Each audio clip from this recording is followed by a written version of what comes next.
उमरखेड़ से 12 kilometre अंतर पर आने वाला एक गांव। इस गांव में शमशान भूमि के लिए जिला वार्षिक योजना अंतर्गत एक रोड किया जा रहा था। शमशान भूमि तरफ जाने वाला रोड ऐसा कहा जाता है, योजना के ऊपर ऐसा उल्लेखित किया गया है। लेकिन ये रोड का रोड गायब है। ये रोड कैसे गायब हुआ, क्यों गायब हुआ, ये हमें नहीं पता। इस गांव के लोगों का कहना ऐसा है की हे रोड चोरीला गेलं। गावाच्या लोकांचं म्हणणं असं आहे मराठीमध्ये की हे रोड चोरीला गेलं आणि हे रोड केव्हा होणार आम्हाला माहीत नाही। इथं तुम्हाला कोणाला विचारायचं असेल तर तुम्ही हे आमच्या ग्रामसेवकाला आणि आमच्या सरपंचाला विचारा। अब ये गांव के लोगों का कहना ऐसा है कि आप सरपंच से पूछिए या हमारे ग्रामसेवक से पूछिए, कौन इस रोड को बनाया नहीं बनाया हमें कुछ पता नहीं। गांव के सर्वसाधारण लोगों का ऐसा कहना है। भैया ये रोड कहाँ पर गया? शमशान भूमि के लिए जो रोड बना था वो कहाँ पर गया भैया रोड? वो सरपंच को मालूम, वो ग्राम सेवक को मालूम। दादा आपलं नाव काय और आपला गाव कोणता? हो का? हा माधव तुकाराम शिराळे, राहणार धानोरा. आपले हे जे गावातला रोड मंजूर झाला होता हो. ते रोड झाला की नाही झाला? नाही झालं. आणि या रोडचे काम कोणत्या ठेकेदाराने घेतले व कोण काम केलं आपल्याला काय माहिती आहे का याच्याविषयी? मला ठेकेदाराचं नाव माहित नाही. ठीक आहे काका, आपल्या गावात जिल्हा वार्षिक योजना अंतर्गत 10 लाख रुपयाचा रोड मंजूर झाला होता। हो शमशान भूमीकडे जाणारा रस्ता। हो आता आपल्या गावात आम्ही येऊन पाहिलं, शमशान भूमीकडे जाणारा रस्ता, तुमच्या पाठीमागे शमशान भूमी दिसायली हो आणि या गावातून रस्ता यायला, हो या रस्ता तर दिसण्या गेला, या रस्त्याची जागा नावावर पैसे उचलून खाल्ले। हो. याचं तुमचं म्हणणं काय आहे याच्यात?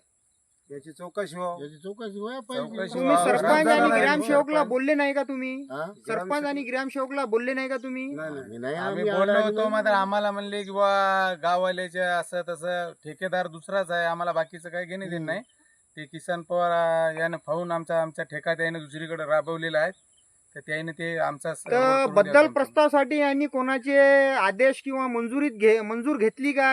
या रस्ता दुसरीकडे टाकायसाठी कोणाकडून आदेश घेतले का? नाही, नाही, नाही. आम्ही शेतकऱ्याने कोणाला दिले सरपंच ग्रामसेवकनं किंवा ठराव दिला का? नाही. तर मग जे ठिकाणी रस्ता मंजूर झाला होता हो. त्या ठिकाणी रस्ता का केला नाही त्या ठेकेदारांनी आणि ग्रामसेवक सरपंचांनी? आमचं म्हणणं तेच आहे, त्याची चौकशी व्हावं। आणि दलित वस्तीचा रस्ता समक्षम भूमीचा रस्ता असल्यामुळे त्याने दुसरीकडे राबविला। तुमचा रस्ता जिल्हा वार्षिक योजना अंतर्गत 10 लाख रुपयाचा रस्ता आहे, शमशान भूमीकडे जाणारा रस्ता। हं. तर या रस्ता झाला नाही, तुम्ही सरपंच आणि ग्रामसेवकला बोलले की हो, बोललो. या रस्ता का झाला नाही बा आपल्या शमशान होतो. भूमीकडे जाण्यासाठी? बोललो होतो, त्याने आमचं न ऐकण्यावर घेतलं। फक्त शेतकऱ्याने हे हात कायम करून पार शिवपर्यंत शेतकऱ्याने पैसे देऊन पांढरा रस्ता टाकला होता. फक्त आम्हाला शेतकऱ्याने. माहिती मिळाली, जसं आम्ही आलो, हा. आम्ही याची परमा पाहिली, हं. शमशान भूमीकडे जाणारा पाय रस्ता हो. करण्यात यावे म्हणून असं याच्यावर आदेशवर आहे, हं. त्या परमावर। हो. आता जेव्हा आम्ही बीडीओला आणि डिप्टीला विचारले तर ते म्हणते रस्ता झाला आणि बिलही निघला। हं. आम्ही येऊन पाहिलो तर रस्ताही नाही आणि काहीच नाही, नाही। रस्ता झाला तुमचं म्हणणं काय आहे? रस्ता चोरी गेला, चोरी चोरी गेला आणि याची चौकशी होणे चौकशी लवकर झाली पाहिजे। जे याच्यात दोषी आहे ठेकेदार, अधिकारी, वरिष्ठ अधिकारी, कर्मचारी यांच्या सगळ्यावर कारवाई झाली पाहिजे। ये रोड जिला वार्षिक योजना अंतर्गत किया जा रहा था। इस योजना के अंदर जो काम किया गया, कोई काम ना करते हुए बिल निकाले गए और इसके अंदर तुम्हारे इंजीनियर हो, ठेकेदार हो और आदि कर्मचारी अधिकारी का संगनमत कर ये काम किया गया और बिल निकाले गए। शासन के साथ 420 का काम किया गया।